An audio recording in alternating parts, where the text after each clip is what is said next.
ओम नमस्ते जी। हम अभी तक संस्कृत की 8 कक्षाएं कर चुके हैं। आज ये 9वीं कक्षा है। 8 कक्षाओं में हमने देखा कि 3 प्रकार के कर्ता होते हैं, वक्ता, श्रोता और अन्य। वक्ता में मैं, हम दोनों और हम सब। मैं को अहम बोलते हैं, एक वचन। हम दोनों को आवाम बोलते हैं, द्विवचन। और हम सबको वयम बोलते हैं, बहुवचन।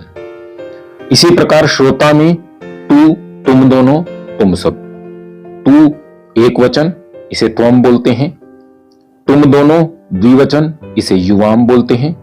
और तुम सब बहुवचन, इसे यूयम बोलते हैं। फिर अन्य पुल्लिंग और स्त्रीलिंग। पुल्लिंग में एक वचन को सह, वह बोलते हैं। द्विवचन को तौ, वे दोनों बोलते हैं। और बहुवचन को ते, वे सब बोलते हैं। इसमें स्त्रीलिंग को अलग शब्दों से संबोधित किया जाता है।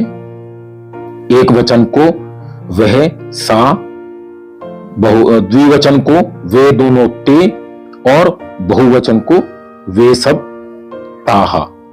इस प्रकार हमने देखा कि हमने तीनों पुरुषों को देखा, उनके वाक्य किस प्रकार बनते हैं वो हमने देखे। आज हम थोड़ा सा आगे देखेंगे। हमने पहले कक्षाओं में एक वाक्य पढ़ा था, आनंद वेद पढ़ता है। इसमें आनंद और वेद ये दोनों नाम पद हैं, जिसे हम शब्द रूप भी कहते हैं। और पढ़ता है यह क्रिया पद है, जिसे क्रिया रूप कहते हैं, या सामान्य भाषा में इसे धातु कहकर संबोधित किया जाता है। जो शब्द रूप होते हैं इसे प्रातिपदिक भी कहा जाता है। अब प्रातिपदिक जो होता है वह सामान्य जो शब्द रूपों के जो मूल शब्द होते हैं उसे प्रातिपदिक कहा जाता है। जो भी मूल शब्द होता है उसे प्रातिपदिक नाम से संबोधित किया जाता है। इसके बारे में आगे हम थोड़ी सी अधिक जानकारी लेंगे। अब जो शब्द होते हैं, जैसे हमने राम देखा या अभी हमने आनंद देखा, तो ये जो शब्द होते हैं, ये शब्द हमें यह समझ में आना चाहिए कौन सा शब्द है। जैसे शब्द होते हैं अकार, आकार, इकार, उकार, ककार, खकार, गकार, यकार, शकार, ये सब इस प्रकार के शब्द होते हैं। तो वह हमें पता कैसे लगेगा कि यह कौन सा शब्द है। अब जैसे हमने देखा आनंद, तो आप ये स्क्रीन में देखेंगे आनंद का हमने शब्द का विच्छेद किया है। आ, फिर न, फिर अ, फिर न, फिर द, और फिर अंत में अ। अंत में जो शब्द होता है उसे अकार आगे लगा दिया जाता है, कार तो अकार हो जाता है। और ये कौन सा शब्द हुआ? अकार अंत, जिसके अंत में अकार है, तो इसे अकारांत कहा जाता है। इसी प्रकार रमा, तो ये आकारांत हो गया, तो आकारांत। इसी प्रकार ई जिसके अंत में हो उसे इकार, उ हो उकार, क हो ककार, ख हो खकार, ग हो गकार, य हो यकार, श हो शकार। इस प्रकार के शब्द होते हैं। परंतु एक शब्द इसमें विशेष है, वो यह है कि यदि अंत में र हो तो उसे रकार नहीं कहा जाता है, उसे रेफ कह करके संबोधित किया जाता है। तो हम ये शब्दों को आगे आगे धीरे धीरे समझते जाएंगे। अब शब्द जो होते हैं 3 प्रकार के होते हैं, जैसे आनंद, रमा। आनंद जो है यह पुल्लिंग शब्द है। एक पुल्लिंग शब्द होता है, एक स्त्रीलिंग होता है, और तीसरा होता है नपुंसक लिंग। तो ये तीनों प्रकार के शब्द जो हैं वे हमें समझ में आएंगे। परंतु उसमें हमें देखना है यह पुल्लिंग शब्द है और अकारांत है, पुल्लिंग शब्द है आकारांत है, और पुल्लिंग शब्द है नपुंसक लिंग है और अकारांत है। कौन सा अंत है और कौन सा लिंग है, ये हमें इस भाषा में थोड़ा समझना पड़ेगा, तो हम भाषा को अच्छे से समझ सकते हैं। अब इसमें एक जो हम शब्द रूप होते हैं, यदि हम देखेंगे, एक शब्द वो है बालक। बालक जो है ब, आ, ल, अ, क और अ अर्थात अकारांत। तो बालक, हम इसको बालक नहीं बोलेंगे, बालक। तो बालक शब्द जो है उसको हम अकारांत पुल्लिंग शब्द कह सकते हैं। अब इसके रूप किस प्रकार चलते हैं, जैसे हमने स्क्रीन पर हम देख रहे हैं, एक वचन में बालकः, द्विवचन में बालकौ और बहुवचन में बालकाः।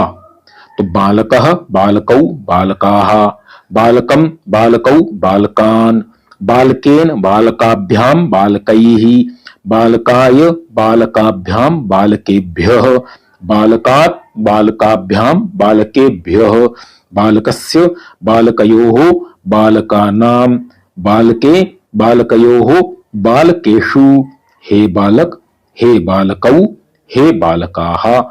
इस प्रकार बालक शब्द के रूप चलते हैं, और बालक के अनुसार ही बहुत सारे शब्द होंगे, उनके रूप आप चला सकते हैं, उसका प्रयास कर सकते हैं। थोड़ा प्रयास करेंगे तभी किसी भी भाषा में गति होगी। जैसे शब्द है अध्यापक। अध्यापक को क्या कहते हैं? शिक्षक। दीपक को कहते हैं दिया। पाचक को कहते हैं रसोइया। आपणिक कहते हैं दुकानदार। भक्त को कहते हैं भक्त। चालकः कहते हैं ड्राइवर।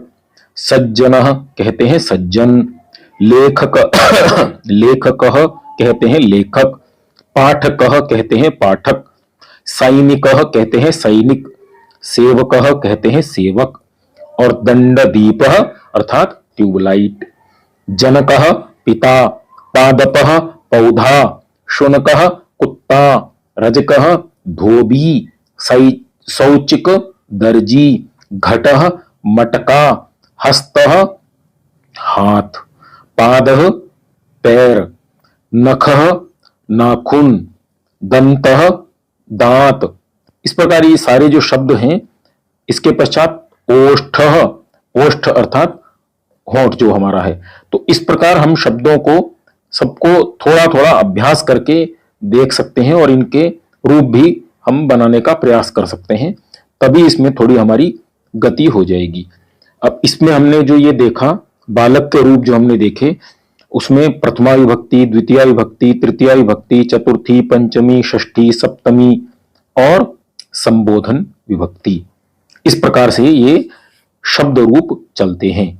तो ये शब्द रूपों को आप थोड़ा बनाने का प्रयास कीजिए, और जैसे आप शब्द रूपों को बनाएंगे तो आपको शब्दों की कैसे उसका प्रयोग करना है वो आपको थोड़ा समझ में आएगा, और उसके अनुसार ही आप वाक्यों को बनाना सीखिए।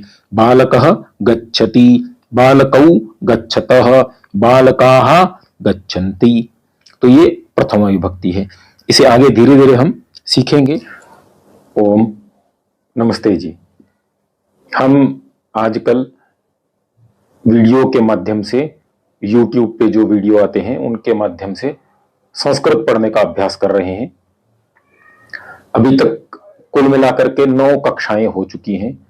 आशा करता हूं आप उसका अभ्यास कर रहे होंगे, और जो आपको दिक्कत आ रही होंगी उसे आप मुझे कमेंट बॉक्स में पूछ सकते हैं, मैं उसका यथाशीघ्र उत्तर दूंगा। संस्कृत पढ़ना बहुत अधिक शरीर के लिए, मस्तिष्क के लिए, वाणी के लिए और हमारे लिए बहुत उत्तम है संस्कृत भाषा। इसके बोलने से प्राणायाम हो जाता है। इस भाषा का प्रयोग जो है हमारे ऋषि मुनियों ने किया है, हमारे पूर्वजों ने किया है, और उन्होंने इस भाषा में ही सब ग्रंथों को लिखा है, इसी भाषा में लेखन किया है। तो यदि हम इस भाषा को पढ़ लेंगे, समझ लेंगे, तो हम अपने ऋषि मुनियों के ग्रंथों को पढ़ने में सक्षम हो सकेंगे। इसके लिए मैं आपसे अनुरोध करता हूं कि आप थोड़ा इसमें श्रम अधिक कीजिए, और कुछ भी आपको परेशानी हो, कुछ दिक्कत हो, तो आप कमेंट बॉक्स में मुझे पूछिए, मैं उसका यथाशीघ्र उत्तर देने का प्रयास करूंगा। धन्यवाद। नमस्ते।